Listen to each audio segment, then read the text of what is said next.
நம்ம சேனலை பார்க்குற வரைக்கும் நண்பர்களே, இன்னைக்கு இருக்கக்கூடிய சினிமாவில் மிக பரவலாக பேசப்பட்டு இருக்கக்கூடிய விஷயம் என்ன அப்படின்னா மல்டி ஸ்டார் மூவிஸ்.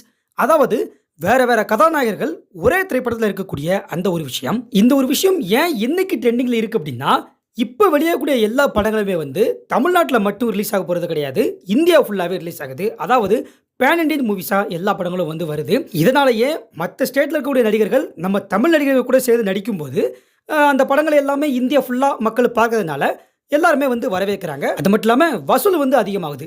இதுதான் முக்கியமான ஒரு விஷயம்.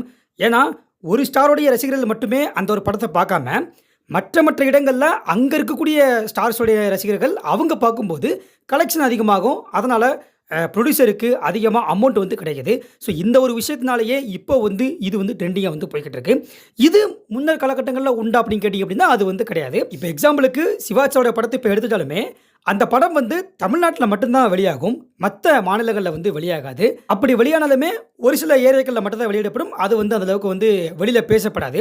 ஸோ இப்படி இருக்கும்போது அன்னைக்கு வந்து இந்த ஒரு விஷயம் வந்து இல்லை. அன்றைக்கி இருக்கக்கூடிய படங்கள் எல்லாமே இப்போ தமிழ்நாட்டில் ஒரு படம் எடுக்கப்படுது அப்படின்னா தமிழ் மக்களால் மட்டும்தான் பார்க்கப்பட்டு வந்துருந்துச்சு. ஸோ இதனாலேயே இப்போ ட்ரெண்டிங்கில் இருக்க மாதிரி மல்டி ஸ்டார் மூவிஸ் வந்து அப்போ வந்து வெளிவரலை. ஆனால் சிவாஜி சாருடைய ஒரு திரைப்படம் மல்டி ஸ்டார் மூவியை வெளிவந்திருக்கு அப்படின்னு சொன்னால் நீங்கள் வந்து நம்புவீங்களா? அன்னைக்கு தேதியில் பேன் இண்டியன் மூவிஸ் கிடையாது. அப்படி இருந்தாலுமே இப்போ ட்ரெண்டிங்கில் இருக்க மாதிரியே அப்பமே ஒரு சிவாஜியோடைய படம் வெளிவந்திருக்கு அப்படின்னு சொன்னால் நீங்கள் வந்து நம்புவீங்களா? எந்த படம் அது, ஃபுல் டீட்டெயில்ஸ் என்ன அப்படிங்கிறத நம்ம இப்போ பார்க்கலாம். சரி வாங்க பார்க்கலாம். ஃபர்ஸ்ட் வந்து படத்தை பற்றி பார்த்துடலாம். அது எந்த படம் அப்படின்னா 24 மார்ச் 1973 வெளியான பாரத விலாஸ் திரைப்படம் தான். இப்போ உங்க எல்லாத்துக்குமே ஒரு சந்தேகம் வந்து எழும்.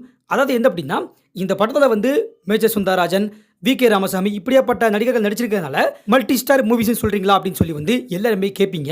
ஆனால் அப்படி கிடையாது. அவங்களும் தமிழ் நடிகர்கள் தான். அவங்க வந்து சிவாஜி சார் கூட இணைந்து நடிக்கக்கூடிய செகண்டரி ஆக்டர்ஸ். நான் சொல்கிறது வந்து வேறு ஸ்டேட்டில் இருக்கக்கூடிய பெரிய பெரிய நடிகர்கள் நம்ம தமிழ் படத்தில் நடித்தா எப்படி இருக்கும், அதுவும் சிவாஜி சார் கூட ஒரே ஸ்க்ரீனில் வந்தால் எப்படி இருக்கும், அப்படிப்பட்ட ஒரு சம்பவம் தான் இந்த ஒரு படத்தில் வந்து நடந்திருக்கு. எந்த இடத்துல இந்த நடிகர்கள் எல்லாருமே ஒன்றா சேர்ந்து வருவாங்க அப்படின்னா, இந்திய நாடு என் வீடு பாடல் வருவதற்கு ஒரு 2 நிமிஷத்துக்கு முன்னே அந்த ஒரு பாரத விலாஸ் வீட்டை வாங்குறதுக்காக எல்லாரும் பேசிக்கிட்டு இருப்பாங்க. ஸோ அப்படி பேசிக்கிட்டு இருந்து முடிவெடுத்து முடிச்சதுக்கு அப்புறமா ஒவ்வொரு நடிகர்களாக வருவாங்க. அப்படி ஒவ்வொருத்தராக இன்ட்ரடியூஸும் ஆவாங்க. இப்போ நான் உங்கள்கிட்ட வீடியோவை காட்டுறேன் பாருங்க.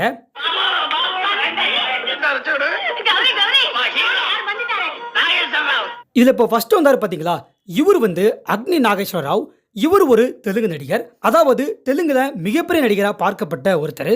தமிழ்நாட்டில் சிவாஜி சார் எவ்வளோ பெரிய நடிகரோ, ஸோ அதே மாதிரி இவர் வந்து தெலுங்குல ஒரு மிகப்பெரிய நடிகராக இருந்தவர். இவர் நம்ம தமிழ் படம், அதாவது இந்த ஒரு பாரத விலாஸ் படத்துக்காக ஒரு கெஸ்ட் அப்பீரியன்ஸா இந்த ஒரு சில வினாடிகளை மட்டும் வந்துட்டு போயிருப்பாரு. சரி வாங்க அடுத்து யார் அப்படிங்கிறத பார்க்கலாம்.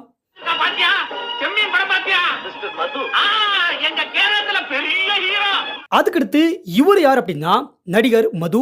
இவர் வந்து மலையாளத்தில், அதாவது கேரளாவில் மிகப்பெரிய நடிகராக இருந்தவர். இவருமே சிவாஜி சாருடைய இந்த ஒரு படத்துக்காக ஒரு சில நிமிடங்கள் கெஸ்ட் அப்பீரன்ஸாக வந்துட்டு போயிருக்காரு. சரி வாங்க அடுத்து யார் அப்படிங்கிறத பார்க்கலாம். இப்போ வந்தார் பார்த்தீங்களா, இவர் யார் அப்படின்னா சஞ்சீவ் குமார். இவர் ஒரு ஹிந்தி நடிகர். இவருமே அன்னைக்கு ஹிந்தி சினிமாவில் மிகப்பெரிய நடிகராக இருந்தவர். இப்போ நம்ம பார்த்த இந்த 3 நடிகர்களுமே சாதாரண நடிகர்கள் கிடையாது.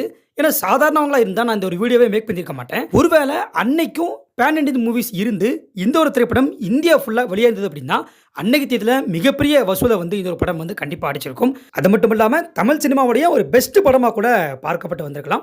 ஆனால் அன்னைக்கு தேதியில் வந்து இப்படி வந்து இல்லை. சரி ஓகே, இப்போ நான் பாரத விலாஸ் படத்தை பார்த்து இந்த ஒரு விஷயத்தை வந்து உங்கள்கிட்ட சொல்லியிருக்கேன். ஒருவேளை நீங்கள் ஒரு படத்தை பார்த்து அந்த படத்தில் சிவாஜி சார் கூட இணைந்து வேற ஒரு ஸ்டேட் நடிகர் நடிச்சிருக்காங்க அப்படின்னா அது எந்த படம் அப்படிங்கிறத கீழே இருக்கக்கூடிய கமெண்ட் செக்ஷனில் கமெண்ட் பண்ணுங்க. நம்ம அதை ஒரு தனி வீடியோவா மேக் பண்ணலாம். அது மட்டும் இல்லாமல் இந்த வீடியோ பற்றி என்ன நினைக்கிறீங்க அப்படிங்கிறதையும் கமெண்ட் செக்ஷனில் கமெண்ட் பண்ணுங்க. இந்த ஒரு வீடியோவை நிறைய பேருக்கு ஷேர் பண்ணுங்க, லைக் பண்ணுங்க. அடுத்த வீடியோவில் சந்திக்கின்றேன். நன்றி.